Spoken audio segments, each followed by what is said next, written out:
story is about a corporate intern, Zhou Ming, who recently joined Chongming Company. He's constantly bullied by his seniors and peers, treating him like their personal slave, always making coffee for them.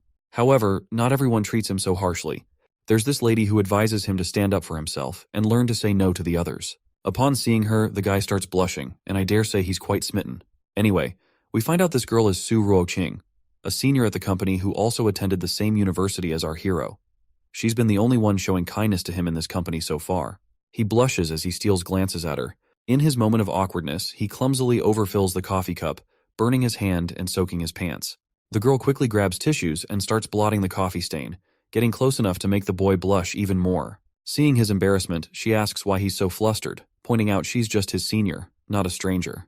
He had already started to imagine clapping her cheeks after getting hard seeing her big hooters, but his hopes are probably dashed when she casually refers to him as her little brother. Suddenly, another arrogant senior appears and points at our hero, ordering him to take a pile of gifts and distribute them to each department. This time, our hero finally stands up for himself, firmly stating that it's not his job. Naturally, the senior gets furious and argues that he's just helping our hero get acquainted with each department quickly. The lady decides to accompany the boy on this task, but the cocky senior politely suggests she doesn't need to do such menial work and assigns her a better task. She leans closer to Zhou Ming and advises him to just comply with the senior's request, promising they'll have a good time later.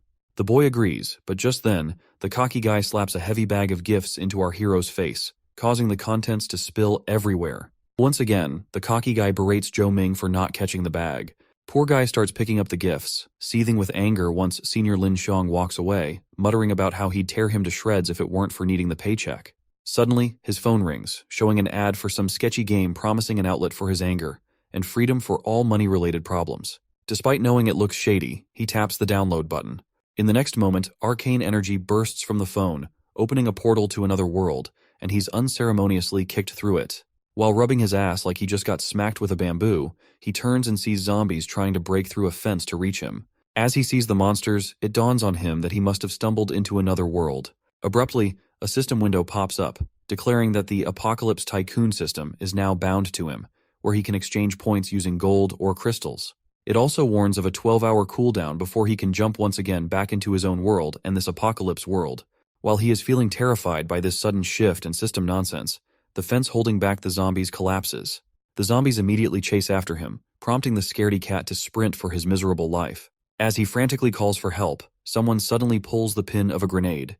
A badass lady makes a dramatic entrance, throwing grenades at the zombies.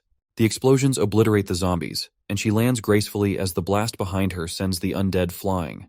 The guy thanks her for her help, but the girl shrugs it off, saying it's just part of her job. She jokingly thanks him for screaming like a maniac, which helped her pinpoint where the zombies were breaching their territory. In gratitude, the dude offers her a mooncake from one of the gift boxes. The lady seems puzzled, not recognizing what it is. When she takes a bite, her brain goes absolutely nuts with the surge of dopamine, and she admits she's never tasted anything like it before. The guy tells her to stop exaggerating, as it's just a freaking cake, but she even gives him a piece of gold in exchange for that deliciousness she had. Before leaving, she advises him to sell the mooncakes for a higher price in the market, and they will be sold in a blink of an eye there. Zhou Ming asks for her name before she heads off, and she introduces herself as Lin Sun. After a while, we find ourselves in the marketplace of the settlements, where merchants are already hustling to sell their stuff, hyping up how amazing their stuff is. Meanwhile, our clueless guy also sits there with his own little stall, proudly showing off his mooncakes with a thin, crunchy crust and delicious fillings that he swears won't let you down. A crowd starts gathering as word spreads about the mooncakes. One guy remembers about his grandpa mentioning such treats, and a girl wonders aloud if these goodies actually exist in this messed-up, post-apocalyptic world. When the crowd asks about the price, Zhou Ming beams with a smile and says he is selling them for just 1 gram of gold for a piece of cake. One dude gets all cocky, saying Zhou Ming's stuff is pricier than an 8GB MacBook. But Zhou Ming, using his sales skills, pitches that in this uncertain world, people gotta enjoy tasty treats while they can, and if they missed the chance, they might not get another shot. One guy in the crowd agrees with our hero and buys a mooncake. Onlookers start gossiping, suggesting the buyer must be rich, probably a mercenary. When the mercenary chows down on the mooncake, it's like flavor fireworks in his mouth. Total ecstasy. He's so hooked to the taste that he offers 100 grams of gold for more cakes. After seeing that mercenary, more people line up to throw their stash of cash just to have some taste of this deliciousness. Once everyone takes a bite, their reactions are pure bliss. as if they've just tasted a slice of heaven. As night settles, Zhou Ming has filled an entire pouch of gold after selling 600 grams of mooncakes, which is an absolute victory for the former corporate slave who had endured bullying. Suddenly, a shady figure appears with a dagger, pressing it against our boy's back, demanding he hand over everything he's earned or face his death. Zhou Ming's face gets pale to hear this as he's unwilling to give out his hard-earned money. The robber gets impatient and decides to kill Zhou Ming right away for the loot. But just as the knife is about to strike, the 12-hour cooldown for teleportation in the system expires, and our hero immediately commands the system to teleport him away. Before the robber can strike, my guy vanishes into thin air, leaving the fool baffled at how a big dude could just disappear like that. The portal opens directly into his room, and the boy lets out a sigh of relief, knowing he narrowly escaped his death thanks to the cooldown ending. Seeing all that gold, he goes wild with happiness, planning to grab some mooncakes and return to the apocalyptic world to sell his goods once the cooldown resets. The next day at the office arrives, and the usual routine of being yelled at by his seniors begins. But this time, instead of taking it lying down, my guy stands up like a man and makes it clear he's not anyone's punching bag to vent their frustrations on. Then another bald guy tries to boss him around, demanding coffee. Once again, my guy bluntly refuses, telling him to go screw yourself. The baldy McShine turns to the blondie, asking why Zhou Ming isn't obeying their orders despite Blondie being a director. Blondie then calls out to our hero to assert his dominance, but my guy does not give a damn about what this guy behind him has to say. Witnessing his newfound boldness, the lady with her big chest arrives and asks Zhou Ming where all this confidence is suddenly coming from. While blushing, Zhou Ming reminds her that she was the one who taught him to stand up for himself against those who push him around. Of course, that's not entirely true. His confidence mainly stems from the money he raked in last night. Well, they do say money gives guts to a man, and our hero's no exception. He checks his watch and realizes it's almost time for another teleportation. Shortly after, he finds himself back in the apocalyptic world. This time, he's brought canned beef and is confident it'll fetch him a lot of money. But it seems his potential customers, mindless as they are, aren't likely to pay a penny. He sprints away to dodge these freeloaders, but he soon realizes he's carrying too much to escape unharmed. To save his hide, he grabs a bunch of cans and throws them towards the zombies, who immediately swarm over the delicious meat on the ground. He hides behind a giant rock, but the monsters aren't satisfied and seem to want more. Instead of fleeing, he decides to confront them. He opens his system, searching for skills or items to fight off these creatures. Happily, he exchanges 100 points for a skill called Graveyard Strike. He immediately starts kicking the zombies with his bare legs, taking a strong stance and challenging them to come at him. After pounding the shit out of these creatures, he finally stops and chuckles, amazed at how ridiculously broken this system is, giving him enough power to take down those critters all at once. Suddenly, a car honks, and someone shouts praises towards our hero for his excellent skills. These guys turn out to be mercenaries who were on their way to assist Zhou Ming after seeing him in a panic, but they didn't expect him to beat the zombies so effectively. One of them asks for our hero's identity and introduces himself as a member of the Corpse Hunters. More zombies come rushing at them, so they yell at our hero to hop in the car and they take off speeding. The guy hands Zhou Ming a gun, warning him not to waste bullets since they're precious. But Zhou Ming has never even seen a real gun before.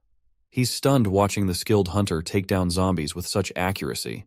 He figures he better learn fast if he wants to survive in this crazy world.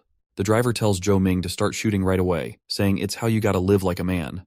But our guy, used to being a corporate punching bag, feels a bit awkward about it. He checks his system and finds he can get basic gun skills for 100 points. So, he starts blasting those zombies to let off steam and learn on the fly. While they're busy taking out zombies with bullets, one particular zombie charges straight at them. Zhou Ming is shocked to see this undead sprinting towards them. The corpse hunter explains it's a second-class zombie, faster and tougher than the usual ones, so they need to be careful. Zhou Ming nearly choked to death when he saw the zombie lunges at them, taking down the corpse hunter.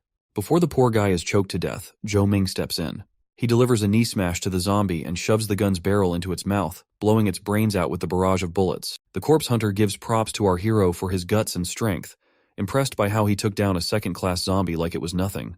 Zhou Ming smiles back, grateful they saved his life, and he didn't want them to die either. Hoodie Guy plops down to inspect the zombie and finds a crystal, which surprises everyone. Apparently, these crystals formed by zombies are ranked from 1 to 9, and this one is a second-class zombie core. The hunter immediately offers the crystal to Zhou Ming, insisting it's repayment for saving his life. Zhou Ming, still thinking like a former corporate slave, hesitates about accepting such an expensive item. But the soldier happily insists that Zhou Ming deserves it for saving his brother's life. They also show him some first-class crystals, which aren't as valuable but should fetch enough to buy ammo and food at least. At this point, Zhou Ming starts thinking about becoming a hunter, Even though it's risky, the money in this gig is insane. The hunter eagerly invites Zhou Ming to join their crew, but he politely says he needs to think it over. The guy in the hoodie assures him it's just their captain's thing to invite promising folks like him. They speed towards their military camp in the car. Zhou Ming chills in the back, checking out the crystal he got. Right then, a system window pops up, eyeing it as a second-class zombie core and asking if he wants to turn it into points. No hesitation. He says yes. And poof, the crystal's gone. And he's got 100 points as an exchange. Stoked, Zhou Ming figures that crystal must be worth like 100 grams of gold to score him that many points. Feels like he just hit the jackpot. The system then notifies him that he seems to be carrying a lot of baggage and asks if he'd like to purchase storage space. It cost 100 points for 1 cubic meter. Without hesitation, he buys the storage to lighten the load of cans weighing down his scrawny shoulders. After a bit of driving, they reach the refugee camp. They'll head to the central zone soon, so the driver tells everyone to buckle up. On the road, they pass civilians begging for food, willing to do anything for even a single potato. When they arrive at the base, the soldiers open the base door. The corpse hunter captain immediately shows his ID at the door. An eager soldier asks the captain how much he earned today. The captain proudly says they earned enough to buy some food, pointing at our hero as the major loot they snagged on their hunt, and tells the soldier to give our boy a pass to enter the base. Once they enter inside the safe zone area, the central zone, our hero gets his ID card for this place, and the captain decided to take a leave as he have other matters to attend to. They waves at each other one last time, and my guy immediately summons his can of beef back. He is absolutely looking forward to earn around $37 million with just $20 of investment. A while later, we find ourselves in the market, where everyone is selling their goods. Our hero is amazed to see everyday items from his world treated as luxury goods with high prices. Suddenly, he's startled by someone who looks like another corpse hunter, massive muscles intimidating our hero as he asks if he can see his gun. Zhou Ming deliberately starts speaking loudly to attract attention, accusing the muscular guy of attempting a felony in broad daylight and shouting for help. The gorilla quickly reassures him that he's just here to sell guns and points out his entire stall dedicated to firearms. Seeing our hero with bounty hunters, he figured he might need some solid weapons too. Zhou Ming is quite surprised to see someone openly selling guns. The merchant quickly explains that in this messed up world, people need guns for protection. He boasts that his guns are top-notch and offers Zhou Ming a 20% discount, demanding 5 Tier 2 crystals in return. But Zhou Ming honestly admits he doesn't have a single penny to givel. Hearing this, the merchant is disgusted and tells this broke ass to get the hell away from his sight. That's when Zhou Ming plays his ace. He tells the merchant to treat his customers better and pulls out a can of beef, claiming it's worth more than any fancy crystals. The merchant's taken aback and admits that canned food is more valuable than anything else around. Zhou Ming gets cocky and lets the merchant have a peek at the food. He cracks open the seal, and the moment the merchant lays eyes on it, he starts drooling over the delicious meal. He agrees to swap any gun for 5 cans. Zhou Ming immediately shakes the merchant's hand and picks out a gun, asking where he can get bullets for this beauty. The merchant gives him the precise location of an ammunition store. When Zhou Ming arrives at the store, he sees others making purchases and gets in line to ask for ammunition for his gun. The lady behind the counter informs him it's 10 grams of gold per box, with a free box if he buys 10. Our hero is shocked at how ridiculously expensive it is. The lady doesn't hold back, starting to badmouth him, calling him a broke piece of shit who can't even scrape together money for something that could save his life. If I were in this idiot's shoes, I would have squeezed the hell out of her jiggly assets for bad-mouthing. Anyway, Zhou pulls out a gold bar, asking if this would cover enough ammo for this poor guy. The ladies all smile seeing that fat gold bar and quickly offers him a bunch of ammo boxes. Then, she pulls out her business card from her cleavage and tells him to hit her up for all his ammo needs. The stupid simp immediately takes her card, and as he walks out of her stall, he decides to head back home. Once he arrives, he lays out all the loot he gathered from that apocalyptic world. With no clue what to do with it all, there's a knock on the door, leaving him scrambling to hide everything. He doesn't want to look like a terrorist. It turns out to be his co-worker, Suro King, at the door. He hurriedly gathers up the stuff and tells her to wait outside while he hides it. After stuffing everything under his bed, he opens the door. He's surprised to see her and asks why she's here. She casually mentions she made too much food and came to share. Teasingly, she asks why he kept her waiting outside for so long. He honestly admits he was just cleaning up a mess. The boy places the food box in a refrigerator while he can't help but admire her, wondering if she could be his future wife. He starts imagining scenarios where he comes home late from work and finds her in her nightsuit, ready for some intimate time. Coming back to reality, the girl points out that since this room belongs to a virgin, there must be a lot of hidden stuff. The boy blushes and assures her he's innocent, and there's nothing there. But let's face it, the stuff he's stashed under his bed is way scarier than just some dirty magazines. Suddenly, the lady notices something shiny on the ground, and the boy nearly jumps out of his skin in shock to see it. He impulsively lunges at her like a total creep, almost falling over her, but quickly scrambles back and apologizes, admitting her beauty just hijacked his brain. Surprisingly, she seems okay by his forwardness, even hinting she wouldn't have minded if he kept going. She leaves, teasing him that it's normal for a young guy to get excited after seeing her. The boy is convinced she'll despise him for his awkward moves, but as she exits, she confesses it makes her happy that he likes her. Left alone, the virgin boy is completely flustered to think that she might actually like him back. He slaps his face, deciding to put these thoughts aside because he has more pressing matters to deal with. He steps outside to find more food for his return to the apocalyptic world and spots a guy selling surplus potatoes at a bargain. His quick mind decides potatoes are safer than fancy canned food, which might attract trouble in that chaotic world. Approaching the old man, he inquires about the price, and the old-timer offers a 20% discount since they're unsold. The boy agrees to take all of them and asks if they can be delivered to his place, though he doubts the old man can manage to pull the carriage to his home. Or so our idiot thought. The old man suddenly tears off his shirt, revealing a ripped, muscular physique that leaves the boy slightly unnerved. With the mountain of potatoes now stacked in his home, he's overwhelmed and starting to regret not doing the math before buying. Next, we find Zhou Ming wandering through the marketplace with his potatoes, pondering what to buy with them. He heads to a blacksmith's shop, where the smith waves him over to check out his handmade weapons for fighting zombies. Curious, the boy asks why anyone would use traditional melee weapons when there are high-tech guns available.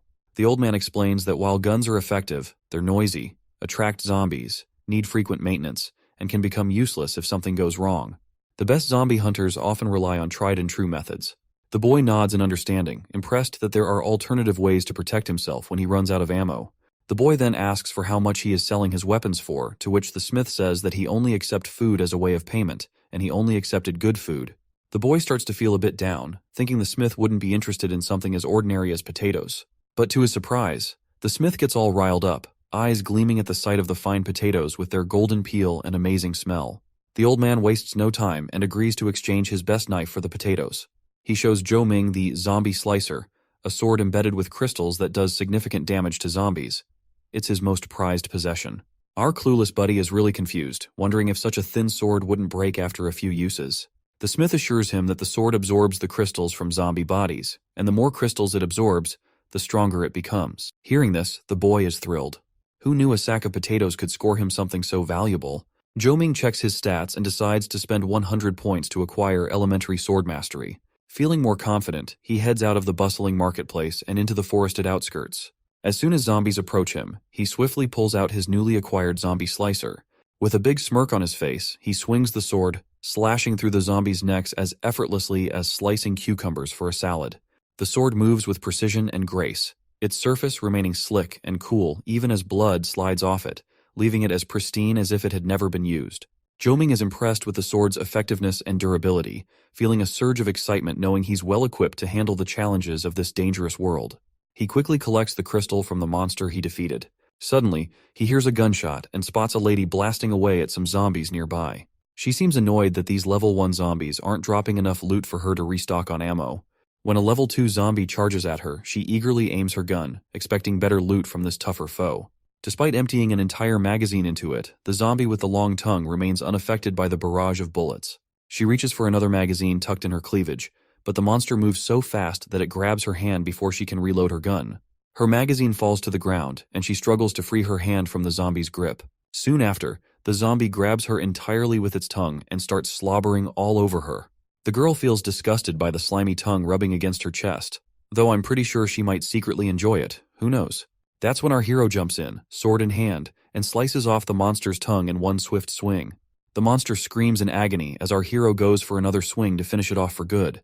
But the monster quickly regenerates its tongue, grabs Zhou Ming's sword, and flings it away like a toddler losing their favorite candy. Even the monster finds it hilarious to see our hero's reaction to losing his sword. But the monster's moment of delight is cut short when it takes direct bullets that pierce right through its body. And the happy trigger soldier behind the shots is our hero, of course. Once the monster is down, he quickly collects the crystal, but then he remembers the girl and rushes back to her. He starts calling out to her, asking if she's okay. It's clear she's far from okay, because the poison on her body is corrosive and needs immediate treatment. The boy immediately finds a river, washes her off, and covers her naked body with his jacket. When the lady wakes up and realizes she's without clothes, she's utterly embarrassed and shocked, clueless about how she ended up like this. Seeing our hero without his shirt makes her even madder, and she throws a rock straight at Zhou Ming's face. But my guy catches the rock and reassures her that he didn't clap her cheeks or anything, and explains that her body was covered in poison from the level 2 zombie, and if he hadn't helped her wash it off, she might have died by now. The girl gets even more embarrassed when she realizes this guy touched her whole body during the process. He tries to assure her he only touched her from the waist up, but she's still not feeling any better about it. To lighten the mood, the boy whips out some delicious potatoes and tells her she can have them as compensation. The lady's taken aback but dives right into those potatoes, enjoying every damn bite. Even if she's munching on a raw potato, it's all good. Then the boy suggests adding some Lao Dai sauce for extra flavor. The lady points out that this stuff doesn't exist here and that she's always wanted to try it, but it's ridiculously pricey. Right now, she eagerly spreads the sauce over the potatoes and takes bites, finding it delicious with every mouthful. Looks like the dude's found a new side gig, selling spices to make some more hard cash. The girl jumps in and asks our hero if he'd sell her the rest of that Lao Dai sauce. The boy's a bit surprised at first, but then he hands over the whole bottle, saying he'd be happy to sell it. The lady is floored to get the entire bottle for free. She starts getting suspicious because one of these babies could easily fetch 10 gold pieces in the market, yet this guy's just giving it away. It makes her curious about who this guy really is.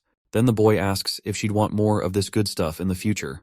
The girl nods eagerly, saying she'd love to, but her wallet's not exactly bursting with cash right now. The boy then blurts out that she could just trade other stuff, like her body. The girl blushes at that and shoves him back, getting defensive, saying she's not selling herself for food and money. The boy quickly clarifies he didn't mean it that way, explaining he wants to hire her. He promises she'll work for him, and in return, he'll feed her and provide all the gear she needs to survive. The lady starts choking him again, demanding to know why he didn't mention this earlier.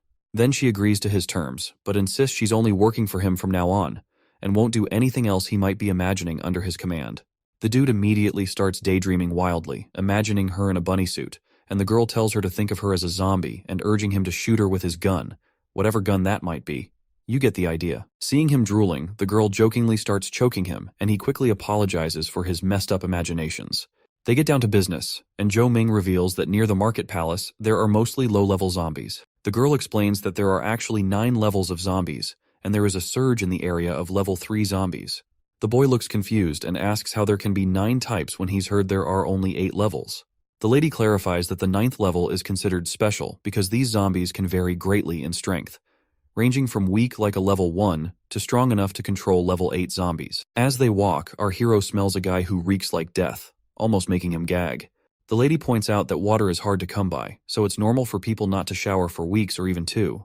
The boy then teases her, asking if she hasn't showered for a week or 2 as well. The lady blushes and quickly denies it, insisting she frequently goes to the river to clean up. Suddenly, a girl with glasses shows up, calling out to the orange head as Xu Nuo.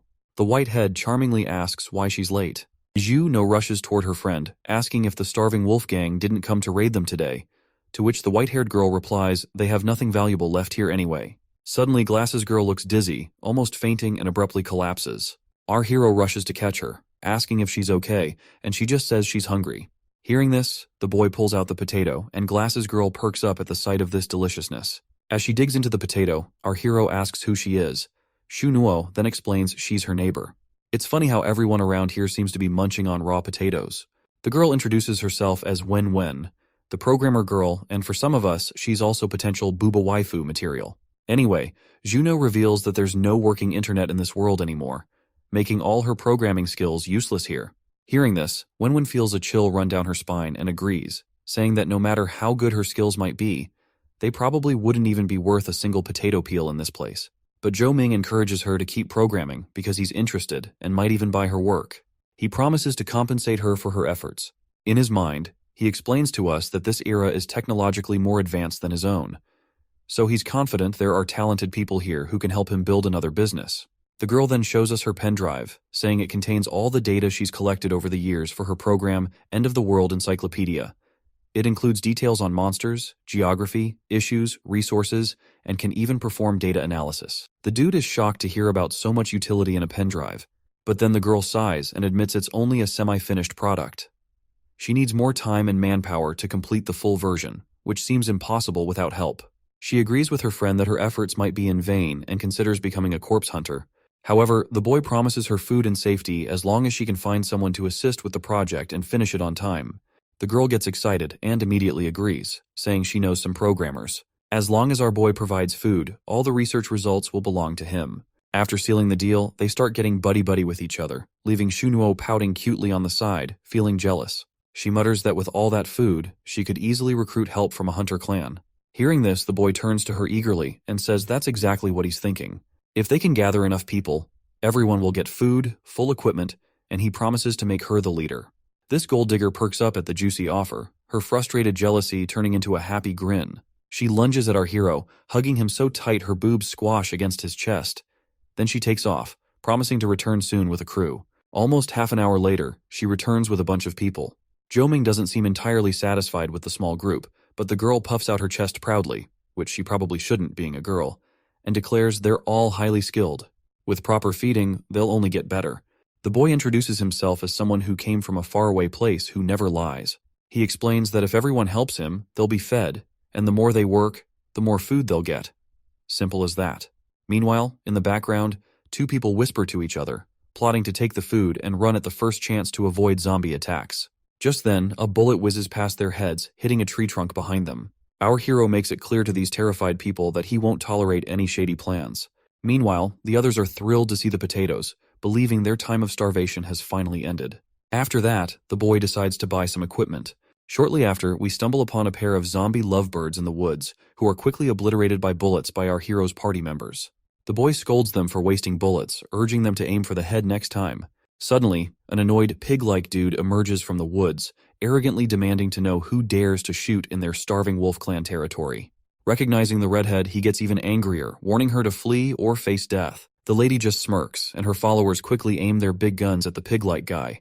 More enemies join the scene, calling our hero stupid and demanding he hand over his weapons if he values his life. But our guy has his own sass. He remarks that it's rude to point guns while talking, and with those words he draws his sword and slashes the cocky guy's hand, causing blood to spill as he writhes in pain on the ground. Joe looks like an absolute mad lad with his sword, and his lackeys behind him resemble wild beasts ready for command. The guy with the cut hand warns that our hero has picked a fight with the starving wolf gang, boasting their boss is strong enough to take out mutant zombies and will wipe the floor with everyone here. The scaredy cats decide to flee to report back to their boss. But my guy tells the cocky dude to hold on. The once cocky guy trembles at our hero's words, and Joe cracks his fingers eagerly. After beating the crap out of them, they strip them of everything, even their clothes. The boy tells them to scram and warns them never to mess with the weak again, or they'll get another beating. Next, we're at the starving wolf clan headquarters. The same lackey reports back to their leader that some guy not only trespassed but also dissed the clan big time by calling the leader and the whole clan a bunch of losers. Hearing this, the leader stands up all angry, promising to get revenge on our hero for dissing the clan. But then he turns on the lackey, calling him useless for coming back naked and scared, and, well, you can guess what happens next. The poor lackey meets his end by his own leader's hand. Back with our party, they're having a beer bash, and Zhou-Ming is pumped that they gathered so much loot thanks to everyone's hard work. He tells them to eat up and enjoy themselves. Everyone cheers and raises their glasses in toast. Meanwhile, the two dudes decide to call it a night since it's late. The next morning arrives, and our boy wakes up feeling exhausted. His hands ache from fatigue, and he realizes he drank too much last night. He's not quite sure what went down. Suddenly, he notices someone's hand resting on his body. When he turns to look, he sees the lady sleeping right beside him. She wakes up, mentioning she hasn't drank that much in ages. Seeing her there without her top, the dude starts totally blushing. When the lady notices him, she becomes anxious and immediately starts strangling him, demanding to know what he did last night. The poor guy points out that he can't remember either, because he was also drunk. At that moment, the programmer girl appears in the tent with pleasant news that she's done with her research. When they both see the lady, they freeze in embarrassment. The white-haired girl wonders if she came at the wrong time, but both guys frantically assure her they were absolutely doing nothing of the sort. The glasses girl grins, saying she already knows. They were so drunk last night that she just put them together. Shuno asks them why she was lying naked there, to which Wenwen explains that both of them were vomiting so much that she had to undress them. Shuno playfully pinches Wenwen's cheek, teasing her for not even putting on her bra. Nevertheless, Wenwen perks up with happiness again and presents the pen drive containing everything. She assures them that even a dummy could use this thing. The boy gets a bit creeped out by her comment and asks if she's implying he's a dummy, letting her know he understands programming too. Back in the office in the original world, we see our hero annoyed by this blonde boss barking orders at him once more, piling on work and threatening him with salary deductions if he doesn't meet deadlines. Suddenly, Miss Booba of the Year shows up and tosses her melons right over the idiot's head. She offers to give our hero a hand if the workload gets too heavy. The boy blushes after feeling those melons and insists he can handle it on his own. He proudly whips out the pen drive, and when he uses it, a bunch of digital nonsense starts popping up. Our hero figures out he can use this program to hack into other people's computers. Taking a peek, he catches Baldy McShine watching some pretty spicy videos. He also spots his blonde boss working with rival companies. Feeling bold, he decides to spill all the secrets of this shady character. Nearly 2 hours later, the blonde boss strolls in again, asking about their progress. The poor interns are completely exhausted, complaining about being overworked and underpaid. That's when our hero steps in and exposes the blonde boss for collaborating with their rival company. He dramatically reveals the evidence by blowing up all the documents for everyone to see. As soon as they glimpse the papers, the interns are furious. They realize the blonde was making them develop personal projects taken from their rival company. But the blonde guy stays cocky, reminding everyone that they're just a bunch of shithead interns who can't do jack against him. That's when the director walks in and asks the blonde what he was just saying. The cocky blonde turns into a desperate, scaredy cat, trying to explain that it's not what it looks like. But the director isn't having any of it and tells the interns he'll handle the matter personally. Still, our hero makes it clear that he won't be working for this company anymore because there are too many moles. He says goodbye to the director, and the others join him, realizing there's no point in staying at a company where they're being ground to the bone for peanuts. In the next moment, the entire office is empty, with just the subtle sound of the wind. The director blames the blonde for all this mess and tells him he's fired on the spot. Once they're outside, our hero apologizes, saying he didn't expect everyone to jump ship along with him. They explain they were already fed up with that blonde jerk and his antics, but now they're worried about finding new jobs and surviving until then. The boy reassures them he's got some cash saved up and is even thinking of starting his own company. He asks for their contact details, promising that if they need any help, they'll always have a spot with him. The ex-interns are thrilled to hear this. The next day dawns, and we're back in the post-apocalyptic world. Our hero, tired of selling and reselling stuff, decides it's time to start his own company. Suddenly, his two comrades rush in with bad news. Shunuo is in danger. They explain that after offending the starving wolf clan last time, bandits attacked them while Shunuo was out buying supplies. To protect everyone, Juno led them into the forest to distract the attackers. The boy jumps on his bike and instructs his comrades to return to base and call for backup while he goes to rescue Shunuo. He revs the engine and speeds off to save her. Meanwhile, Juno races her jeep as fast as it can go, with the thugs hot on her tail on their motorcycles. They eventually cut her off, blocking her path. One cocky guy demands she stop if she values her life, while another orders his friends to capture her and take her to their boss. As terror grips the lackeys' faces, a sudden explosion rocks the area, sending them into a panic. Before they can react, a teddy bear lands right next to one of the lackeys' faces. The figure standing there terrifyingly reveals that it's not a teddy bear, but before they react, the teddy bear explodes, shattering the lackey's head into pieces. Surprisingly, it wasn't our hero behind this brutal act, but rather a cute girl. Her cute expression quickly transforms into that of a crazy woman as she pulls the pin from another grenade and hurls it toward the terrified thugs, obliterating them in an instant. The girl savors the moment of destruction, and Shunuo recognizes her, calling her Tina. Tina rushes over to Shunuo, embracing her tightly. They both express relief at seeing each other again after so long. Shuno is grateful Tina arrived just in time, preventing what could have been a catastrophe for her. While the two ladies are sharing the warmth of their sisterhood, a shady figure lurks in the shadows, none other than the leader of the starving wolf gang. Suddenly, the burned lackey pleads for his boss to save him, but his plea is cut short as his boss smashes his comrade's skull to silence him. Turning to the young girl, the gang leader asks if she's awakened and invites her to join the starving wolf gang, promising her unlimited food and drink. With a charming smile, the girl agrees, pretending to be interested, but then she surprises them by throwing a bunch of grenades, blasting the area. However, the monstrous gang leader emerges from the fire seemingly unfazed, ready to strike at the girl. Meanwhile, our hero speeds through the woods to reach Shunuo. He catches a whiff of something burning and abruptly stops. His face turns pale as he sees the starving wolf clan leader standing there, having just demolished both girls. Shu is absolutely livid at the sight, while this cocky clan leader infuriates our hero by showing him the middle finger. The boy wastes no time charging at the man with his fist ready, delivering a solid punch right to the man's face. The impact sends him crashing into a nearby tree, which splits into two pieces. With the jacked-up gorilla momentarily out of the way, the boy rushes to the injured girl and asks if she's okay. The girl manages to flash a faint smile, saying she's been beaten twice today, so she's not feeling great. Meanwhile, the gorilla quickly gets back on his feet, throwing off his robe and preparing to fight our hero head-on. Seeing the gorilla charging straight at him, the boy braces himself, ready to absorb the impact. When the Wolfgang leader throws a punch, our guy gets blasted backward and flung away. It's clear this guy isn't just an ordinary person, and this time, Joe decides not to hold back either. He reluctantly cashes in his hard-earned skill points, feeling a bit bummed since he'd squirreled them away for his dream of starting a company. But hey, no time to dwell. Once the points are spent and the exchange is done, he feels a surge of strength pulsing through his body like he just leveled up in a video game. When the clan leader throws another one of those earth-shattering punches, our hero casually blocks it with his hands. Flashing a smirk, he grabs the guy's arm, swings him up into the air, and slams him down hard, creating a massive explosion that sends the cocky dude reeling, spitting blood. The clan leader tries once again using his explosive powers, but my guy is not cutting him any slack. Suddenly, the clan leader's hands morph into these gnarly claws, and he charges like a wild beast. As the boy is on the ground, he watches in awe as the guy transforms into a full-on wild wolf right before his eyes. The wolf makes it clear that our boy might be strong, but he's definitely no match for an awakened. Looks like Zhou Ming didn't know what the hell an awakened person was until now. The monster reveals that only a few people, after absorbing a certain amount of crystals from zombies, can gain enough power to surpass humans. He charges at our hero and slashes his chest effortlessly. As the boy tries to wrap his head around this messed up fantasy, the wolf lunges at him again. Joe looks at the girls and realizes that if he keeps fighting, they might get caught in the crossfire. So, he taunts the wolf, calling him a pretty dog, and challenges him to chase him down. Joe promises to give him a bone to chew on if he can catch him. The wolf roars in anger at the insult. Our hero jumps away, leading the monster into the woods where they can fight alone.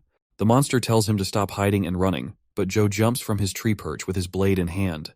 The wolf immediately turns around with lightning speed and pins Joe against the tree.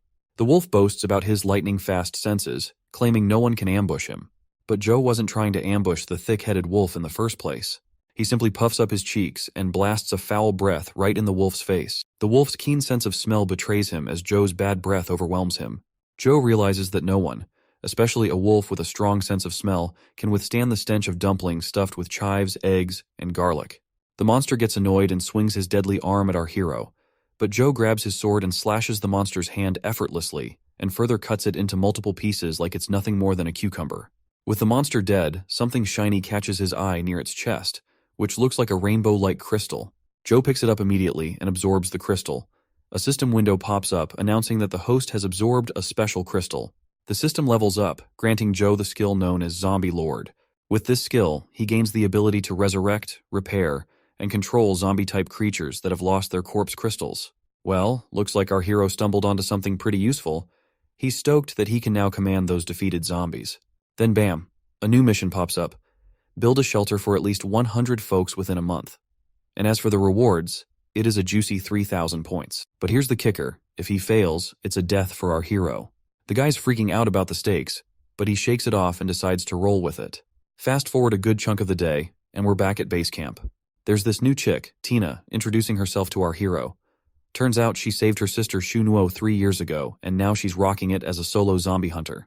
The boy is amazed that such a young girl can hunt zombies on her own. Shuno then informs our hero that she is awakened, so that much is expected of her. The boy's still curious about this awakened stuff, so Tina fills him in.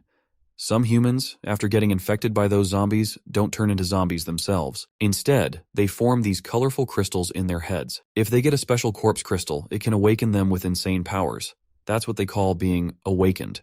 Tina's special deal is turning stuff into explosives, and she proves it by blowing up a glass right then and there. Our boy's jaw drops at this, because awakened folks sound almost invincible to him. But Shuno sets him straight, saying it's not quite that simple. Awakened are also tiered like zombies, and they have 9 levels in total. Tina is probably rocking level 3, and the guy our hero defeated was likely a level 4. Tina vows her loyalty to our hero forever, impressed by how he took down the Wolf Clan leader so effortlessly. The boy grins with happiness and promises Tina a lifetime of meals as well. Later on, our hero confronts the Wolf Clan leader's former lackeys. They explain they were just farmers from Dark Moon Farm whose land was stolen by the wolf leader, and now that he's gone, they're grateful to our hero for freeing them. The boy brushes off their praise but suggests they return to farming on their recovered land. However, the farmers point out that the lands are still occupied by the lackeys of the wolf leader, so they insist on staying at our hero's place and promise to work hard as long as they get enough food. After thinking it over, our hero decides to let them stay, seeing it as a step toward building his base there. But these two feisty ladies are eager to teach those guys a lesson. Later on, we find ourselves at Dark Moon Farm, where everyone is fighting to become the gang leader. Our hero intervenes, asking if the strongest is supposed to lead, then he's happy to take charge. He jumps in and immediately takes down both contenders. Tina joins the fray as well, blasting the whole place with her bombs. The other farmers also get riled up and decide to avenge their fallen comrades. 30 minutes later, those once eager fighters are all laid out on the ground defeated. Our boy then reassures the farmers that the land now rightfully belongs to them again. But the original farmers remain concerned about future invasions. They propose that our hero take over leadership of Dark Moon Farm to keep them safe. Without hesitation, our guy declares them all his brothers now, promising food, unity, and defense against any threats. Everyone rallies behind him, ready to face whatever comes their way. Just then, a system message pops up, alerting our hero that he lacks sufficient rights to manage the refuge. The system reveals the stats of Dark Moon Farm. Population at 43, low food and water production, weak defense and offense levels, and other crucial metrics that highlight the need for improvement. So, our guy starts sweating bullets when he sees that he is totally dependent on having those crystal crops and gold to beef things up. Just when he's about to lose it, Wenwen jumps in with good news. They've found the starving Wolfgang's stash of gold and crystals. She proceeds to open the chest, while her own chest from behind is totally exposed, ready to be pierced down. Meanwhile, our hero's trying to stay focused on the treasure, but he can't help but sneak a glance at Wenwen's peachy ass. Inside the treasure box, they hit the jackpot with tons of gold and shiny crystals. They're both grinning from ear to ear. Then Wenwen drops the bombshell. Despite their newfound riches, their base is seriously short on manpower. If a stronger force catches wind of this place, defending it could be a nightmare. So, the boy comes up with this crazy idea. He gathers up all those fallen folks and, with the help of his system, he starts summoning them back. When that weird blue energy hits the ground, bam! These guys start rising up like it's nothing. Tina's freaking out seeing this undead revival show, and Junwo is ready to blast them to bits, but our hero steps in quickly. He explains they're not your usual zombies, but soulless corpses he's personally resurrected. The lady's still skeptical, but the boy hands an axe to one of these revived dudes, proving he's got some special power to control these undead suckers. So these zombies start chopping wood, and one of them accidentally lops off another zombie's head in the process. Seeing that total freak show, our hero is totally creeped out. The lady's not sure if these undead guys can actually work, but then our tech-savvy scientist gal jumps in with a brainwave manipulation device. Zohu's face lights up like a kid at Christmas, and the lady explains how it works. One chip in the headset, the other in the zombie's brain, and boom. The zombie is in the control baby. He tries to test it out by grabbing something nearby, which just happens to be Junuo's peachy rear. That doesn't go over well. She kicks the zombie for his uncalled-for antics. Looks like our hero felt that same brutal kick as the zombie did, but that sparked another idea in his mind. He gathers everyone around to pitch his plan. The two ladies look confused at first, but soon they're seen effortlessly taking down zombies left and right. Joe films the entire scene with his camera, and when the girl asks what he is going to do with this, he just tells her she will know it soon enough. Meanwhile, our guy is back on Earth editing the footage, adding cool transitions and tweaking with After Effects. With a flourish, he uploads the finished video to YouTube. He settles back at his computer, rubbing his groggy eyes as he fires up his MacBook. Checking the video, he's amazed to see it has racked up a ton of views. Comments are pouring in, with everyone trying to be part of the beta access. Even executives from big-name companies are intrigued to see this preview of this game. Wang Xiaoju, the chairwoman of Future Technology Co., Ltd instructs her team to flood the comments section with requests for closed beta access. She's convinced this game could be a game-changer for their company if it lives up to the hype. Even Joey, a retired special officer, is hooked on the game, especially after seeing the realistic firearms and vehicles. Those lucky enough to get beta access receive a mysterious parcel. One of the recipients is a YouTuber, excited to livestream her experience. The parcel she receives contains the same brainwave manipulation device Wenwen invented. She eagerly sets up her stream, ready to show her the first experience of this game to her audience. Back at the farm, the YouTuber girl appears in the apocalyptic world, looking exactly like she does in real life. Our hero has gathered nearly 50 people from his world into this game. Even Shu Nuo is curious about the sudden change in the faces of the corpses. She asks him if he's planning something shady behind the scenes, to which he reassures her, "Just watch and see." Our hero is indeed using these zombies as vessels, and this world as a holographic online simulation to attract players. He collected applications, qualified the players' profiles, and used his ability to turn the zombies' faces into those of the players. Lady Wenwen reports that everything is working just fine, but she's curious how he found 50 people willing to wear the brain manipulation devices. Our hero, hiding his nerves, confidently tells her to just get things rolling. Despite his anxiety, the lady proceeds to launch the brainwave controller, and the dummies that were just standing lifelessly immediately start to move. The players, now inhabiting the zombie bodies, are amazed by how real everything feels.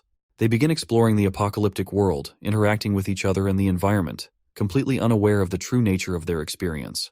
Lady Shunuo can't believe these zombies are actually resurrected. Meanwhile, that YouTuber girl squeezes poor Lady Shunuo tightly, having recognized her from a promo video. She's amazed by how realistic everything feels, even the touch. Predictably, our girl promptly slaps the YouTuber across the face, which weirdly delights the purple-headed lady because she can feel the pain so realistically. The whole setup feels like time travel. The other players are also blown away by the experience. Even company leader Wang Xiaoju has found her way into the game. And that retired soldier?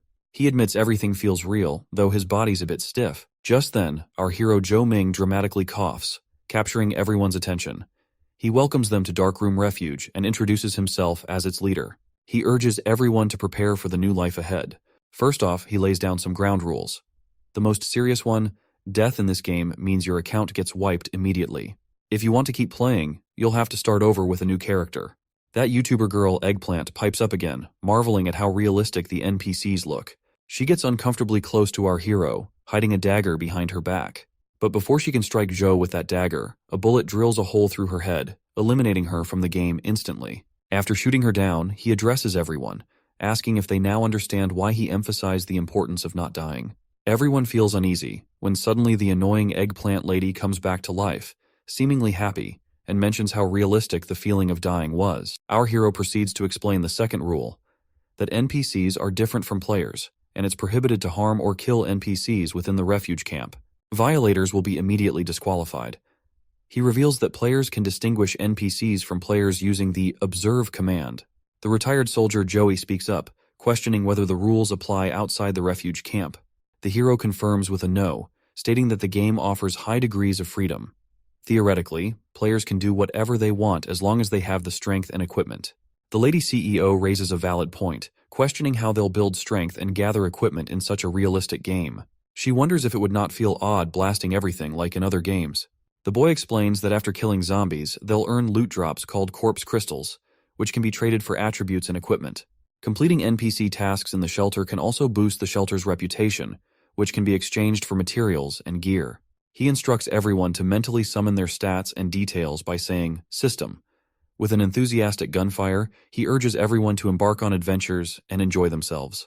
As everyone ventures into the forest, two fans of the eggplant YouTube girl are seen teasing and praising her confidence. She declares she won't do any tedious shelter tasks, preferring to level up by killing monsters instead. When real zombies appear, she brandishes her dagger confidently, preaching about her courage and determination. But her bravado is short-lived as she's quickly overpowered and gets back to Dark Moon Refuge. The lady approaches our hero timidly, asking if there are tasks that don't involve combat. With a hint of pride, he lists all the non-combat tasks available at the refuge: farming, gathering grains, building houses, and more, all free to choose from. The lady reluctantly picks plowing the land tasks first. My guy proudly gestures towards the field where people are working under the scorching sun. But his attention is quickly grabbed by someone asking to buy equipment. It's retired soldier Joey, holding a handful of corpse crystals. Joe is shocked to see Joey with so many crystals and asks how he collected them. Joey casually explains he found and killed zombies to gather them. The boy is bewildered but hands over a pistol, giving Joey a thumbs up for his efforts.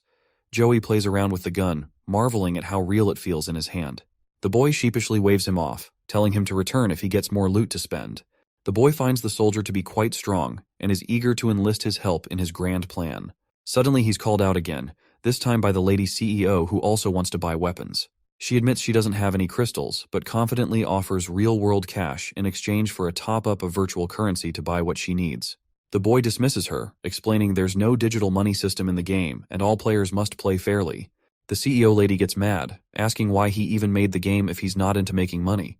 The boy steps closer uncomfortably and tells her he doesn't care about her status outside the game, but warns her that if she doesn't play fair, he'll come down hard on her. The lady feels increasingly frustrated, annoyed that she's being threatened by what she perceives as an NPC. She storms off, determined to earn crystals on her own. She approaches the workers in the field and offers them hard cash in exchange for virtual crystals for the game. They gladly give her all the crystals they have. Turning back to our hero, the lady hands over the bag of crystals and demands her sweet equipment. As others in the refuge shelter report completing their tasks, Shunuo awkwardly thanks them for their hard work, and the happy workers earn points for their efforts. They then plead with our girl for more tasks so they can earn enough points to swap for equipment as soon as possible. The girl immediately assigns them to help repair the house and gather medicinal ingredients. The duo walks off happily, while the lady remains confused about why they seem so content just working. 3 days pass like this, and we find ourselves in the office, where Wen reveals that in the last 3 days, with the help of the corpse crystals, the reconstruction of Darkmoon Refuge has gone very smoothly. Not only that, but the compensation they requested was also minimal. Shuno mentions that the people seem very energetic, as if they don't get tired from doing a lot of work, and they appear genuinely happy. Our hero happily points out that with this progress, it won't be long before the settlement is ready to expand. The tech geek girl asks our hero to stick around for a bit, saying she's got something to ask. Shuno playfully wonders why they're whispering, teasing if they're trying to confess their love. Our hero tells Shunuo to pipe down and gives Wen the go-ahead to speak. Wen then bluntly states that she is dying to know how the zombies have brains. Our hero saw this coming since it's harder to keep secrets from someone as sharp as Wen compared to Shunuo. He explains it's some wealthy big shots in the settlement city with plenty of cash and time on their hands, just having some twisted fun. Shuno isn't quite convinced, so our hero reassures her that everything he does is about ensuring everyone's survival and making life better. He urges her to trust him. Suddenly, the orange-haired girl rushes into the room, frantically reporting about a commotion outside. As we step outside, we find the YouTube girl being accused by a native resident of this place for theft and robbery. He claims she entered his house in broad daylight and stole his equipment. The lady nonchalantly shrugs it off, arguing that as a player, it's perfectly reasonable for her to enter NPCs' houses and search through their cabinets. That's when our hero strolls onto the scene, asking what the commotion is all about. The guy immediately appeals to our hero, insisting that the lady forcibly entered his house, broke in, and took his equipment right in front of him, acting self-righteous about it. But then the lady defends herself, arguing that this is what complete freedom in the game means to her, so she sees nothing wrong with stealing. The victim grows angrier at the YouTube lady's bold claims. On the other hand, our hero recognizes her value as a YouTuber, which is going to help promote his game, so he carefully chooses his words. He acknowledges the game's freedom, but emphasizes its basic rules. He suggests that they settle the dispute with a bare-handed fight. If the YouTube lady wins, nothing happens. If the man wins, he'll receive double compensation. Both agree to the plan eagerly. The girl takes a stance she learned from kung fu classes, while the man confidently slaps her across the face and continues to deliver punches. The boy declares the victor decided, and the defeated lady reluctantly pays the price in crystals, while the man begrudgingly reconciles with her. From that point onward, he emphasizes that everyone must face consequences for their actions in the game. Meanwhile, back in the real world, people are engrossed in the live broadcast of Eggplant's streaming of the game. Viewers quickly read her positive review of the game as a masterpiece. Deciding to take a break, Eggplant stands up and heads to a nearby utility store for a drink. As she reaches for her favorite drink, she finds another person trying to grab the same bottle, and this newcomer is our hero. It's clear to both of them who the other person is, and they are both shocked to unexpectedly meet each other in real life. Afterwards, they buy some booze, clink glasses, and eat while laughing together. The lady is fascinated to discover that her leader in the game was not just an NPC, but an actual person. On the spot, the boy spins a tale about how this interaction enhances players' gaming experience. He explains that due to a shortage of employees at his company, as the game's producer, he leads by example. The lady expresses her surprise at how ordinary the genius producer of such a well-made game looks. Joe doesn't seem to appreciate all the questions she's asking, but he tries his best to answer. He shifts the conversation, asking about her life as a YouTube streamer. The lady sighs and admits it's messy, revealing that as a gamer girl, people are only interested in her skills, which disappoints her because she feels her appearance isn't less attractive. Joe agrees, joking that she could easily earn money just by showing off her assets on stream. The lady blushes and asks if she's really that attractive. The boy jokingly suggests he's already thinking about leveraging her looks for the game's advantage. He then gets down to business, asking her to provide some player feedback. He wonders if she sees any areas for improvement in his game, Dark End Times. The lady suggests that firstly, the current game content feels too limited, and introducing a dungeon system would add more depth and interest. Instead of just offering feedback, she proposes that he experience his own game as a player. The boy immediately praises her for the great advice, causing her to blush when he unexpectedly hugs her. He decides to head back to work on improving the game and thanks her sincerely. Finally, he leaves her alone there in the room. Back in the game world, the system announces a new feature, the Trial Grounds. It explains that players can defeat monsters in these grounds to earn rewards. The grounds are divided into 10 levels, with higher levels offering greater difficulty and rewards. Our hero immediately spends 500 points to create Trial Ground Level 1. The system takes its time to generate the trial lands, and once complete, a portal opens to the zombie jungle, the designated trial ground. Hoping everyone will enjoy the challenge, he rallies the crowd and announces another piece of good news. The game now includes a dungeon system. Players can enter for the cost of 1 topaz, and the rewards are substantial. He encourages everyone to participate in these challenges. Everyone is hyped up by the news, and our hero is pleased to see their excitement. He's glad that Eggplant's advice is finally proving useful, as he can identify the game's shortcomings from a player's perspective.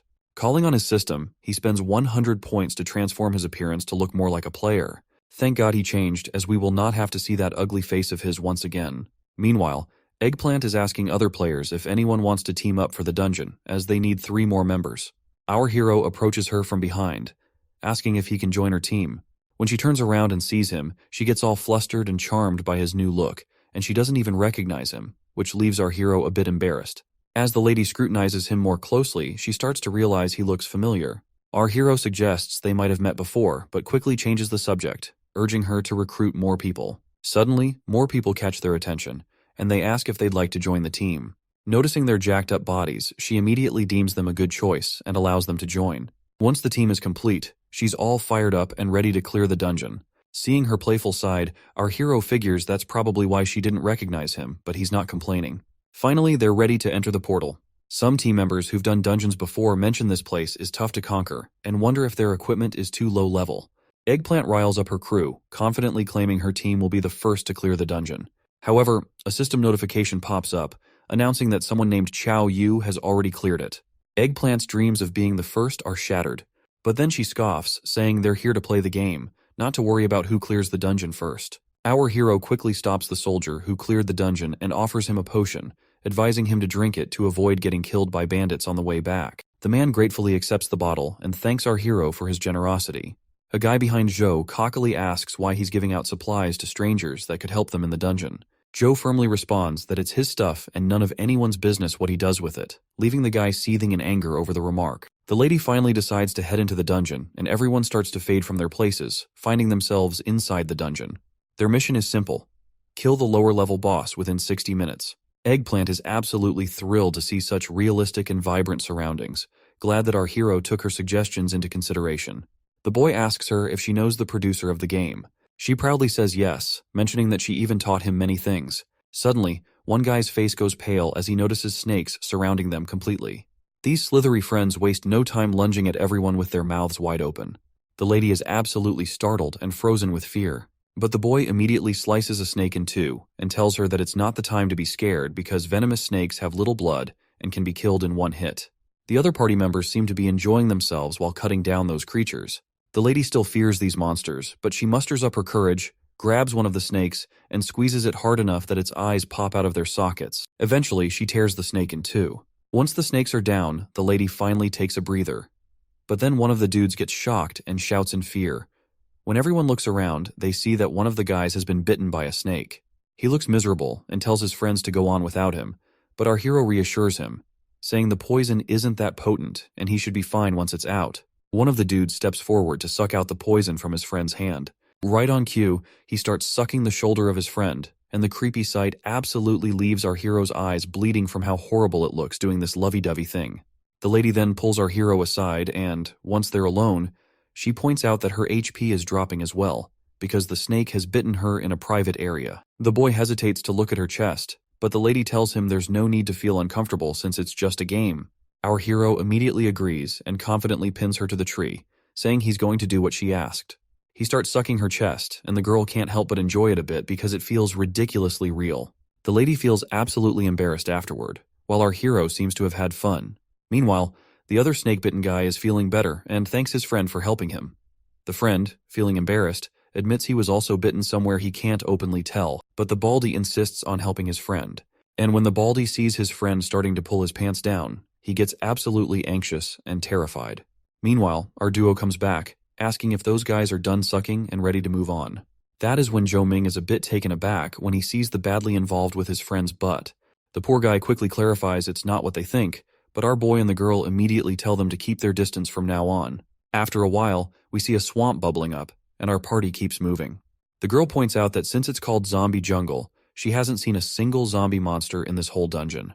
The Baldy reassures her, saying even if zombies show up, he'll have her back. But the lady is still creeped out by this guy, and makes it clear she doesn't want to be protected by someone who likes to suck holes as a hobby. Suddenly, the swamp reacts, and a zombie emerges, immediately biting the bald guy's shiny head. This creature is a swamp zombie, a low-level zombie known for its sneaky attacks. In a swift move, our hero grabs his sword and slashes at the zombie's face, cutting it down instantly and causing it to fall to the ground. The bald guy remarks that our hero's sword technique is incredibly strong, almost cutting his scalp. He jokingly asks if our hero is a warrior in real life. Sheepishly, our hero responds that he knows a thing or two about cutting things. However, the lady interrupts their banter, warning them to stop because ahead of them, a bunch of monsters are waiting to ambush them. Zhou was initially worried about handling the first-rate zombies alone, concerned about what the other players might do if left to fend for themselves. But turns out, those worries were totally unnecessary. The bald dude, now seriously ticked off, rips off his shirt and instantly transforms into a massive, Hulk-like figure. His muscles are bulging like crazy. Our hero is shocked to see this because this transformation reveals his skill called Muscle Stream, a reflection of his real-life fitness training prowess. He dives into the fray, swinging his axe with precision and chopping down zombies like they're just cucumbers. Zhou blown away by how the players' real-world skills translate into their in-game characters so vividly. After mowing through a bunch of monsters, the Baldy suddenly steams down and reverts to his scrawny self in a flash, looking even skinnier than before. It seems like Xiao Ming's skill, Muscle Stream, has its drawbacks. It can only be sustained for a short burst, leaving him temporarily weakened afterward. Zhou Ming is visibly frustrated that Xiao Ming used such a risky skill so casually. Just as tension mounts, a side mission pops up, bringing a smile back to Zhou Ming's face. The mission requires him to simultaneously defeat 10 swamp zombies, promising a reward of muscle strengthening. As the swamp zombies start pouring out, Zhou Ming directs everyone to climb up into the trees while he takes care of the zombies below. The cap guy is annoyed by this retreat, but the lady calmly instructs him to follow Zhou Ming's lead. Once the zombies are about to emerge onto dry land, our hero grabs his sword once again, charged with crackling electricity. He thrusts the sword deep into the ground, electrifying the entire pond and giving those creeps the shock of their lives. After finishing that, he receives a notification about the mission's complete success and his newfound muscle-strengthening skills. The lady is absolutely amazed to see that he annihilated all of them in one powerful swing. Meanwhile, Baldy seems to be stuck in the swarm. He grabs the lady's leg, asking her to assist him, but the poor guy gets brutally kicked after being mistaken for an undead zombie and sinks further into the swarm. The two idiots standing behind feel a bit awkward seeing her literally step over him. The lady immediately tries to apologize, but the Baldy appears too frustrated to cut her any slack. The boy then calls out to assist him while the lady questions the Baldy why he even used that dangerous skill in the first place. The notification arrives that the final boss is about to appear, and they better prepare for the battle. The boy immediately takes his stance, cautioning everyone to be careful. This monster turns out to be a swamp corpse flower that enjoys consuming dead creatures. The Baldy once again decides to use his giant muscle body to take down this trash flower, but our duo quickly advises him not to use his ability. The Baldy seems confused and meekly asks why, to which our hero explains that the side effects of using that skill are too great, and he won't have the energy to keep the Baldy safe once he's exhausted. The Baldy decides to switch to guns instead, but his cap-wearing friend reminds him that they're just regular players and guns and ammo cost a fortune. Well, I guess there's nothing to worry about, because my man here's loaded with guns and stuff tucked inside his coat. Both guys are really impressed by this. Soon, the monster faces a barrage of bullets from the lady, and the Baldy and cap guy join in with their guns. Just when our hero thinks victory is in the bag, the lady shockingly reveals that the HP they knocked down from the monster has started recovering again. As the monster grabs an undead swamp zombie and devours it, its health bar jumps back to 100%. Our hero realizes they'll have to deal with the swamp zombies first because this monster can regenerate health by eating them. The lady worries they won't be able to defeat the monster at this rate, but our hero reassures her to wait until they've dealt with the swamp zombies. Suddenly, the monster extends its slimy root towards the lady and grabs her, intending to drop her into its belly. My guy gets totally furious seeing this and decides to take down this flower himself, with the other two goons jumping in to help. The monster tightens its grip, leaving the girl squirming in pain as her clothes tear. She angrily asks why they aren't helping her. Our hero explains that his skills are on cooldown, while the other two claim they're out of ammo. But truth to be told, these perverts are too busy drooling over her exposed body to lend a hand. Fuming at these creeps enjoying her misery, the lady grabs a gun and blasts the roots herself, As the roots are cut off, she starts to fall. Our hero steps in, playing the role of a prince, and catches her right in his arms. Suddenly, the monster retaliates with its roots again, but Zhou Ming swiftly slices them off. The monster squirms in pain, letting out a massive roar that forces them to cover their ears to protect their eardrums. Meanwhile, Zhou's electrical energy returns. He leaps from the ground and smashes his sword into the earth, delivering a powerful shock that leaves the creature burned to a crisp, collapsing on the ground. My guy confidently puts down his sword, boasting that he didn't need his full power to handle a mere second-tier zombie. Just as they think it's over, the paralyzed monster starts moving again, growing back up, looking more vile and vicious than ever. The system points out that the swamp corpse flower has been angered, triggering its mutation into its next form. Meanwhile, the Baldy is feeling ecstatic at the monster's mutation, thinking of all the extra rewards they'll score if they beat it. On the other hand, our hero is utterly bewildered by how this is even possible. He points out that the boss should be paralyzed due to the electric shock. That's when the YouTube lady chimes in, pretending to adjust her imaginary glasses to look nerdy, and suggests that this monster might be like a Pokemon Venus flytrap, immune to electrical powers. The boy playfully gives a pinch at the lady's head for her genius idea, but the monster doesn't wait for their banter and immediately throws these ball-like things out of its mouth. Our hero sidesteps the projectile easily, but it turns out this saliva isn't just sticky random shit, but rather it's dissolving the tree upon impact. Chu immediately warns everyone about the corrosive slime, but it seems he's too late as those two fools are already stuck in the gooey substance. The lady continues to call for help from behind, and when our hero looks over, he sees her clothes already burned. In just a few minutes, her entire outfit has disintegrated. The boy rushes to her side, offering his coat, but just then the monster throws more slimy balls. My guy slashes them down swiftly, but some of the goo ends up landing on his hand, causing an immediate burn. At that moment, the muscle-bound cap guy steps in, revealing he's actually a chemistry teacher. He claims to have a skill related to his field in this world.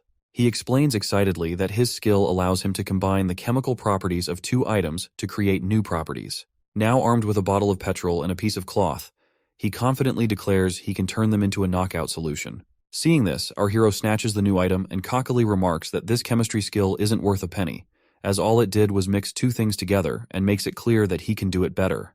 The boy fires the bottle and throws it towards the monster, which explodes upon impact, engulfing the monster in flames.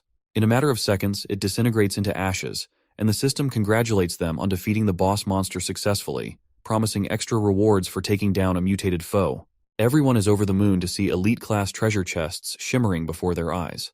The Baldy puffs up his chest and finds a super muscle potion powder, promising increased muscle strength. The so-called chemistry teacher guy finds a shiny but ultimately useless armor. Meanwhile, the lady uncovers a skill book that enhances her shooting abilities. Lastly, Zhou also opens up his chest. At first, he has no clue what to expect, but everyone's eyes start sparkling with amazement because there's an egg inside. The boy is clueless about what to expect from this egg, and even the system doesn't offer any information other than saying its origin is unknown and it can't be hatched. 3 days later, everything's chill and peaceful in the Dark Moon clan. Then, a notification pops up, saying they've had great game results and new registrations are opening soon. It urges everyone to play nice and make the game even better. Everyone is happy to see that there will be more people joining their base. A new guy with sparkling eyes asks the lady if she knows how to level up quickly in the early stages.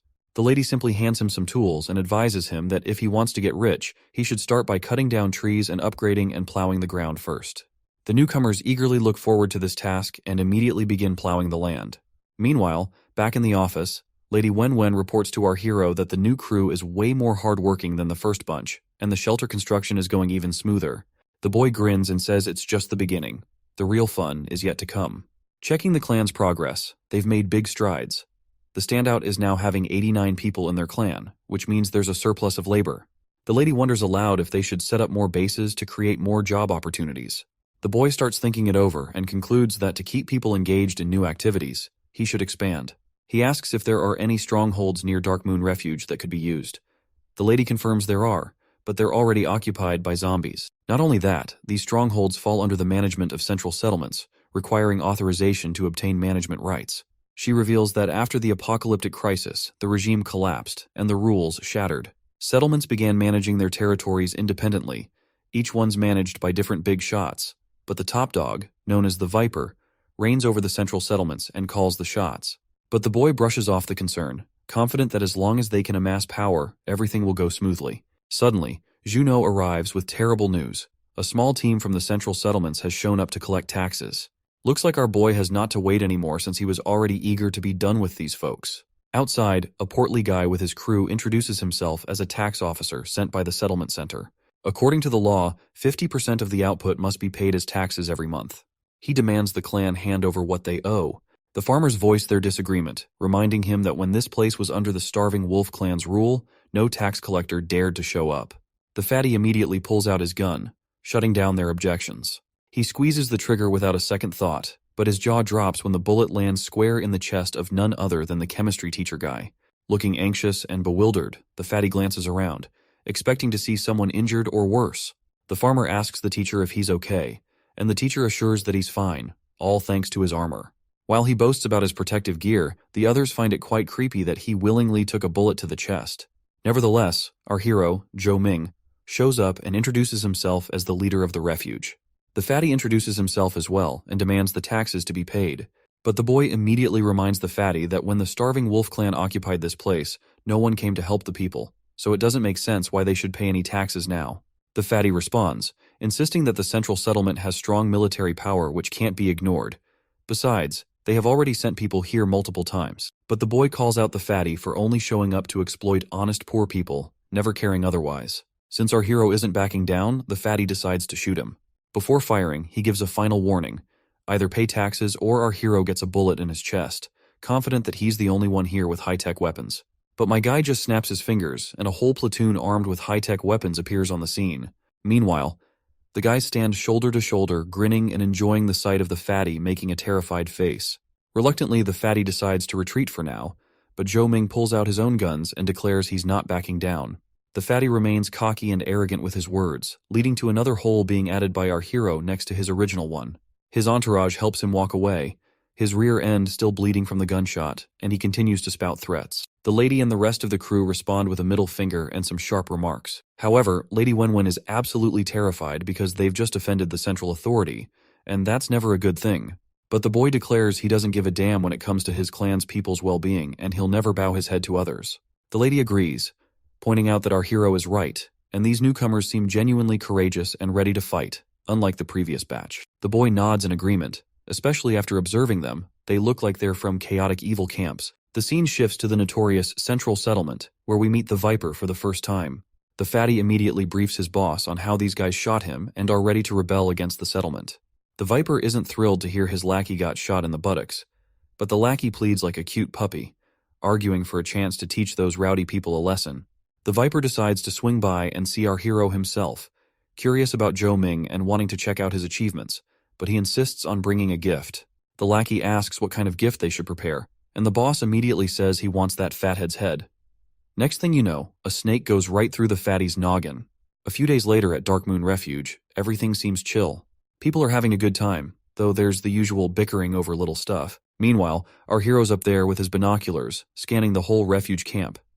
He checks the stats and sees there's more people now. The system says the overcrowding is messing with things, decreasing everyone's fun.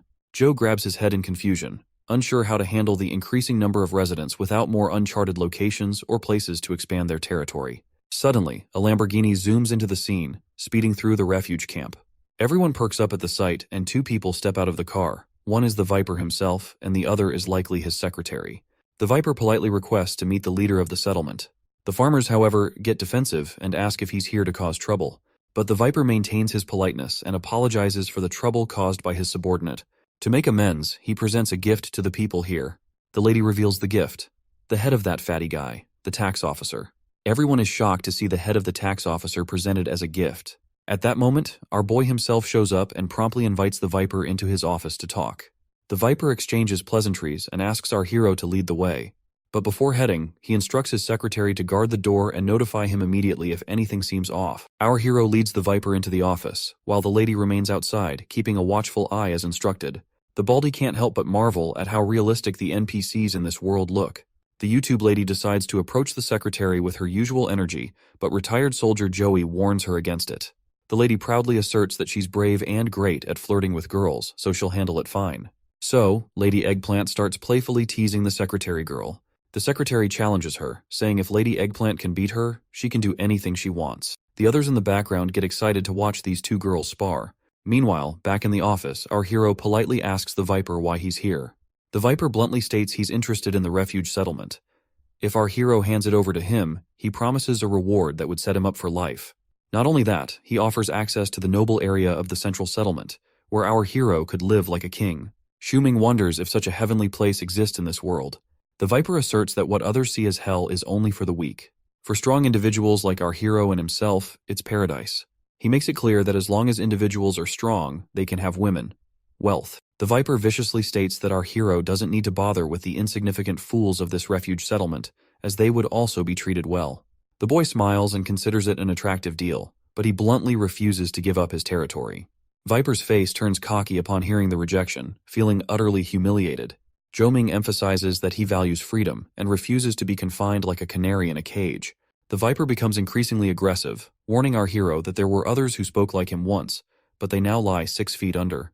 But then our hero proposes that they can still strike a deal. He grabs the map and points out to the Viper that there's a notorious robber organization called Vulcan Gang operating on the business road. They frequently ambush caravans sent by the central settlement, causing significant losses. The Viper nods in agreement, mentioning that this gang has even occupied a metallurgical factory and is well equipped, making it difficult for past crusades to make a dent. Dramatically, the boy marks the enemy territory on the map with his dagger and outlines the terms of the deal. Our hero offers to assist the Viper in eliminating the Vulcan Gang. In return, the Viper's caravans would be allowed safe passage without interference, on the condition that they leave our hero and his settlement alone. The man then retrieves the contract, admitting that our hero's terms are quite attractive, signaling that once signed, the deal will be officially established. The Viper proceeds to leave, mentioning he expects good things from our hero. Suddenly, Zhou hears shouting about a fight outside. He rushes out and finds the lady secretary has taken on a few of the locals who challenged her. The Viper asks what happened, and the girl casually explains they were just having some fun. Seizing the opportunity to gloat, the Viper remarks on the need for serious training among our hero's team. But Zhou confidently assures him they're like a pack of wild dogs, tough and ready to defend themselves tooth and nail. The Lamborghini speeds away from the scene, and on their way, the Viper inquires about the strength of the Dark Moon clan. The lady explains they're mostly a group of mobs, but there are a few individuals who haven't shown their full hand, leaving her uncertain about their true capabilities. But she also points out that those guys gave her a strange feeling, as if they weren't afraid of death at all. The Viper dismisses them, saying those fools will meet their end soon enough. True to the Viper's words, these fools keep dying repeatedly, only to be resurrected each time. Zhou then rallies the entire settlement, announcing that the game is launching a limited-time event known as Suppressing the Vulcan Gang. The Baldy asks what makes these events different. Our hero explains that in limited-time events, the enemies cannot respawn. Each time they defeat an enemy, they earn valuable event points, and the top 3 killers in the event can also earn extra rewards. Hearing this, the girl immediately starts running excitedly to take down the Vulcan Gang, but the boy reminds her that he hasn't finished laying out all the rules yet. The lady insists she doesn't care as long as she can defeat their enemies, but our hero points out she's heading in the wrong direction because the Vulcan Gang isn't located there. Shuno then reveals that the Vulcan Gang is much stronger than the starving wolf clan they previously defeated, and if they fail, they could lose everything to the Viper. But the boy confidently shrugs off her worries. The lady remains unsatisfied, so he reveals that his clan members are like a force of nature themselves, so there's no way they'll lose against some pesky gang. The next scene takes us to the Vulcan Gang's territory, where people are desperately offering crystals and valuables in exchange for protection. This cocky thug just scoffs, saying it's not enough. He cruelly douses a little girl's body with petrol and ignites his lighter, threatening her mother to reveal where they've hidden their valuables. The terrified mother insists they have nothing left, banging her head against the floor and pleading for her daughter's life. The gang member becomes even more arrogant, accusing the mother of dishonesty as she continues to beg for mercy. In a shocking turn, he prepares to throw the lighter on the little girl. She cries out for someone to save her before the flames touch her damp clothes. Suddenly, someone snatches the lighter mid-air, and it's of course our hero. He casually lights his own cigarette with the lighter, reminding the cocky gang member that gasoline is a precious resource, which is only meant for burning people like the 2 brothers from the Vulcan Gang. The gang leader threatens our hero, letting him know that meddling in business that doesn't belong to him will come at a high price. The YouTube girl stands by our hero's side, declaring she'll be the one messing up this dude's weird hairstyle. The cocky guy grabs his flamethrower in response to the insult to his hair, unleashing a torrent of flames toward the girl. She starts to burn, feeling every searing bit of the heat, while the cocky guy cruelly laughs at her suffering. Our hero reminds her she's just a player in this game. Despite being on fire, she somehow keeps her cool and jokes that she's finally experiencing what it's like to be a Human Torch. Totally confused, Mr. Cocky asks how she's even still standing. Without missing a beat, the girl gathers herself and shoves the cocky thug back with her burning body, intentionally setting him on fire too. The cocky guy squirms like a chicken after tasting some hot fire. Back at Dark Moon Refuge, all the party members gather around the tied-up cocky guy in a chair. Joe presses him for information about the Vulcan gang, promising to spare his life if he cooperates. But the cocky guy stubbornly refuses, declaring he won't betray Lord Vulcan and showing no fear. The retired soldier grabs a red-hot rod and holds it close to the cocky guy, asking if he's feeling scared now. The cocky guy boasts that all Vulcan gang members are baptized by the holy fire, and even if they're burned, they won't give up. The cocky guy turns into a chicken when the soldier states he never planned to burn him. Instead, he makes it clear that he's going to insert this red-hot iron rod into one of his holes and reminds him that this is 800 degrees Celsius we're talking about. The soldier asks one last time what the cocky guy plans to do. In response, the dude starts crying and decides to spill everything, begging them to keep that rod away. The soldier casually throws the rod aside and tells his friends that it was easier than he thought. Meanwhile, all the other subordinates, including our hero, are trembling in fear, keeping their hands behind them and hiding their buttholes. Our hero asks where the soldier learned that kind of method, to which the soldier responds that he picked it up in Afghanistan. The trembling cocky guy asks if he'll be spared once he spills everything. Our hero reassures him they're not monsters, and the man reveals that their older brother, known as Vulcan, was a full-on pyromaniac who spent years expanding his power by murdering and setting fires. What's more, Vulcan's twisted joy was watching people burn alive. The other players are hyped to face off against such a tough NPC villain. Meanwhile, Zoe keeps pressing the captive about his boss and where they've stashed all that gold, insisting he can almost smell the riches waiting to be found. The captive keeps pleading ignorance, but the boy remains optimistic, daydreaming about swimming in piles of treasure, convinced they're on the brink of a major score. The soldier grills the captive about the Vulcan gang's manpower and gear. The guy spills that there's around 100 strong under Vulcan's command, armed with nasty stuff like petrol bomb sprayers called destroyers. Plus, they've laid mines all around their turf. When asked how they'll crack the gang's defenses, our hero casually shrugs and suggests they'll figure out a way inside, while nudging the captive to help them get access to Vulcan's hideout. The guy explains that they'll have to undergo Vulcan's baptism, a trial where they endure their arm being scorched by fiery flames. It's a test recognized by the god of Vulcan, but fear of pain and death is the last thing our hero and his crew worry about, leaving the poor captive clueless about the kind of trouble he's gotten into. Next, we're at the Vulcan gang's lair, where our hero confronts the gang leader and declares their intention to join up and serve under the boss. The leader asks if they're prepared for the baptism. The lady cheerfully says she is more than ready for this challenge, prompting the leader to instruct one of them to step forward.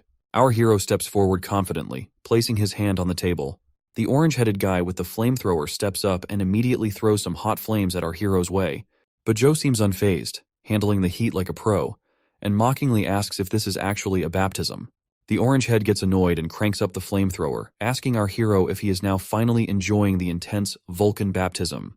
Our hero replies coolly, saying it feels pretty awesome under the flames. After his turn is over, the lady sneers that our hero is just trying to show off, and bravely volunteers for the fiery baptism.